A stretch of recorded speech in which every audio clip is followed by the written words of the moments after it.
esta oportunidad vamos a estar hablando de la ley penal tributaria, o mejor dicho, del régimen penal tributario, ley 27430, que rige a partir de 2018 en adelante, ya que recordemos que derogó la vieja ley penal tributaria, la 24769, eh, a partir del 2018, en donde tenemos un catálogo de delitos bastante interesante, como las apropiaciones indebidas de tributos y recursos de la seguridad social, la asociación ilícita fiscal, la adulteración de controladores fiscales, la cancelación dolosa de obligaciones, entre otros tipos penales, algunos eh, que son de resultado, otros que son de peligro abstracto, pero hoy nos vamos a centrar en el delito estrella del régimen, que es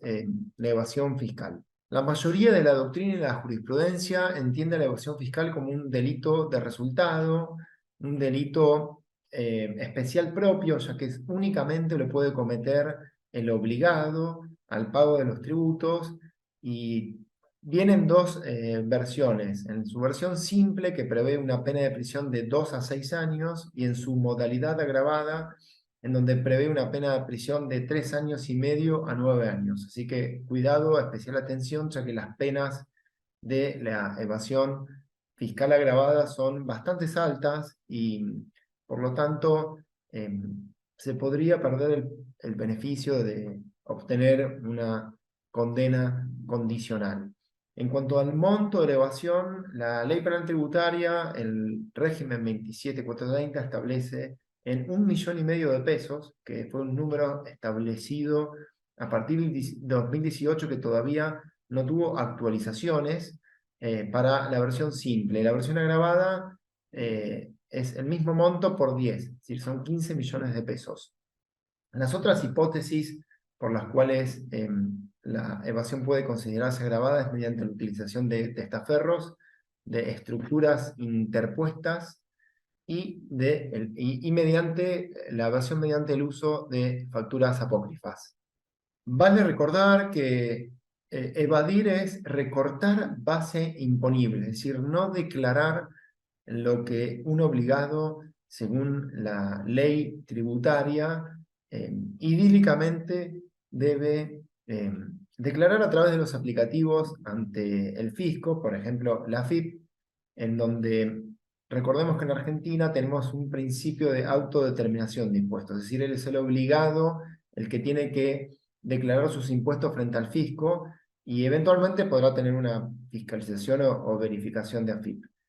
Y la evasión fiscal consiste en evadir el pago de tributos, pero mediante un ardid, es decir, el simple no pago de tributos no es un delito, ¿sí? Porque si no sería un régimen de prisión por deudas que está totalmente prohibido por la Constitución y los tratados internacionales. Es decir, además de la falta de pago, tiene que haber un plus, un extra, un ardid. Obviamente es un delito doloso, y esto es lo que hace que se configure la tipicidad de elevación. Por lo tanto, es una discusión que se dio en los tribunales y tiene que ver con el fallo que vamos a comentar, que tiene que ver si el uso de retenciones y percepciones ficticias, o truchas, mejor dicho, es considerado evasión o quizás otro delito. Es una discusión que se ha dado permanentemente en los tribunales, ya que a la hora de liquidar un impuesto suceden un montón de cosas. Tenemos un hecho imponible, una alícuota, un impuesto a pagar, y después del impuesto a pagar tenemos retenciones, percepciones, pagos a cuenta, el impuesto al cheque que también puedo computar, anticipos, y después termino con un saldo a favor o un saldo a pagar. Entonces, estamos centrándonos en todo lo que pasa, digamos, post impuesto determinado, si esto es susceptible de ser considerado evasión o quizás otro delito. Es importante recordar que el régimen penal tributario prevé un delito que se llama cancelación dolosa de obligaciones fiscales, que es básicamente cuando una persona simula el pago de una obligación mediante comprobantes, digamos, de pagos que no han sucedido. Y por lo tanto, digamos, puede haber alguna interpretación o una confusión en donde este delito, anteriormente conocido como simulación dolosa de pago, eh, en alguna parte de lo que es la liquidación de impuestos se yuxtapone con el delito de evasión. Es decir, si podemos dividir los tramos de liquidación de impuestos, tenemos dos, ¿no? El primero en donde se liquida la base imponible, que creo que ese es el terreno de la evasión, versus todo lo que sucede después del impuesto determinado, que personalmente considero que es el terreno de una cancelación dolosa de obligaciones.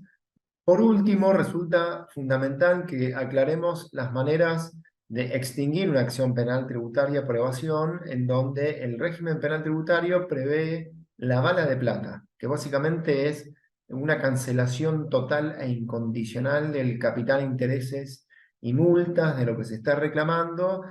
Es el artículo 16, en donde con algunos requisitos temporales, tiene que ser 30 días hábiles después del llamado de indagatoria,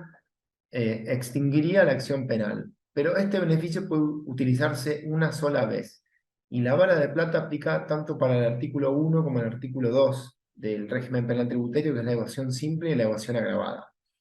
Después, por otro lado, también tenemos constantemente en Argentina moratorias, amnistías fiscales, que son leyes formales del Congreso,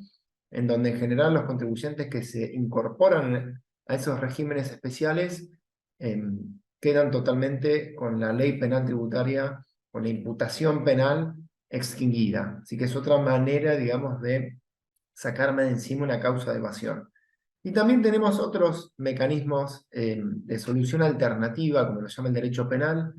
que el primero es la probation, en donde se ha discutido si era aplicable o no los delitos tributarios, porque en principio el artículo 77 del Código Penal excluiría a los delitos fiscales y a los delitos aduaneros de esta posibilidad, de este beneficio de suspensión del proceso a prueba, por lo menos así es como se le llama técnicamente, a lo cual también se le suma una cuarta eh,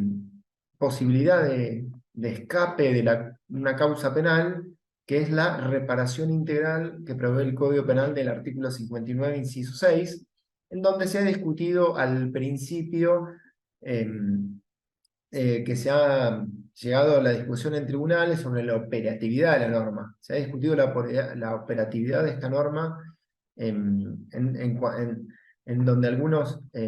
fallos han resuelto que no estaba operativa y que era un instituto que no debería aplicarse al derecho penal tributario por su especialidad. Así que no han tenido muchas suertes los contribuyentes que han hecho estos planteos, aunque hay algunas excepciones de algunos juzgados federales en el interior del país, que, por ejemplo, en La Plata, que han hecho lugar a estos planteos. Así que, por lo tanto, afortunadamente hay diferentes escapes o vías de escapes del proceso penal tributario cuando un contribuyente comete evasión. Por lo tanto, hay que estar atentos a particularmente cuál de estos es más conveniente para el caso particular que se trata. Así que espero que les haya servido esta información y nos vemos en el próximo episodio. Muchas gracias.